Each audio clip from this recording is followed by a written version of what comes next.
Kembali lagi bersama saya Asma Nadia.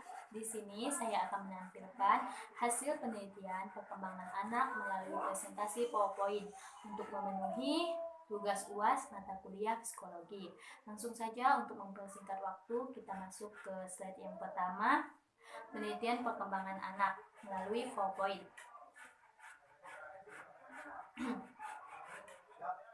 Nah, di dalam slide pertama ini terdapat identitas penelitian, yaitu saya sendiri, terdiri dari nama, NIM, prodi, fakultas, serta nama kampus.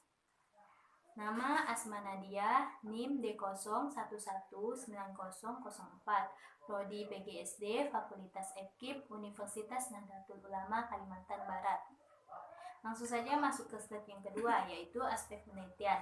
Nah, di dalam aspek penelitian ini terdapat tujuan, metode, dan subjek. Tujuannya adalah agar saya mengetahui perkembangan apa saja yang terjadi pada anak dengan berbeda-beda usianya. Metode yang saya gunakan adalah metode wawancara. Saya mewawancara orang tua dari anak yang saya teliti, yaitu ibunya.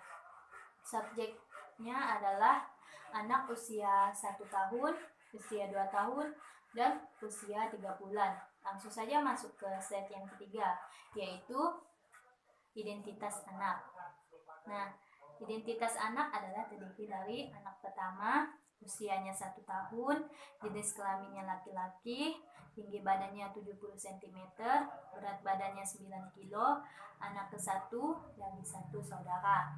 Langsung saja masuk ke anak yang kedua, yaitu usianya 2 tahun, jenis kelaminnya perempuan, tinggi badannya 80 cm, berat badannya 10 kg, anak ketiga dari 3 saudara.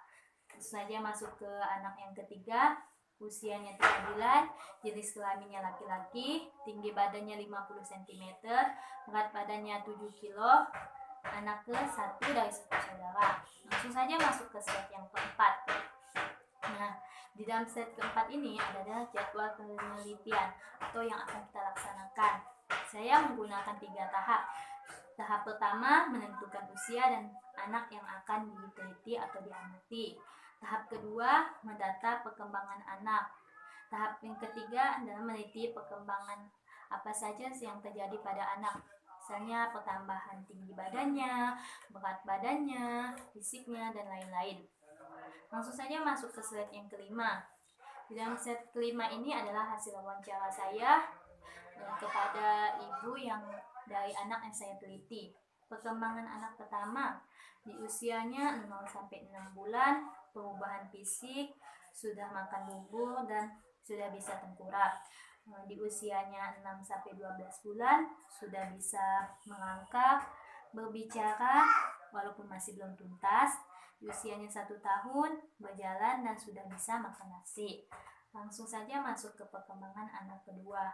Nah, perkembangan anak kedua ini adalah usianya 0-6 bulan, sama perubahan fisik yang terjadi dan sudah makan bubur. Usianya 6-12 bulan sudah bisa tengkurap dan merangkak, dan juga sudah makan nasi. Di usianya 1 tahun sudah bisa berjalan, berbicara masih belum tuntas.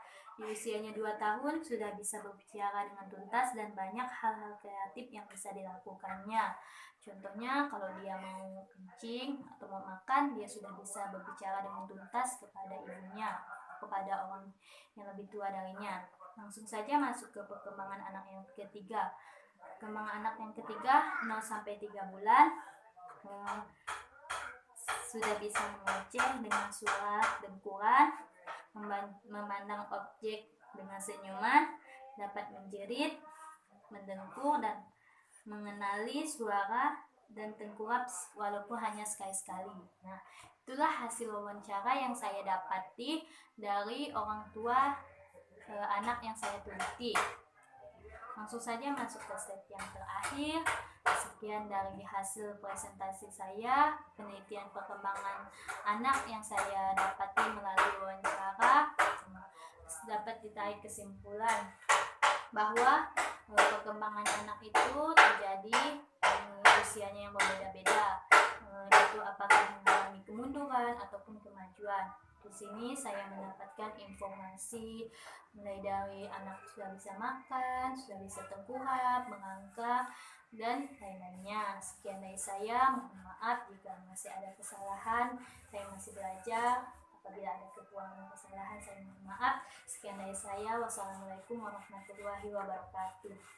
Terima kasih.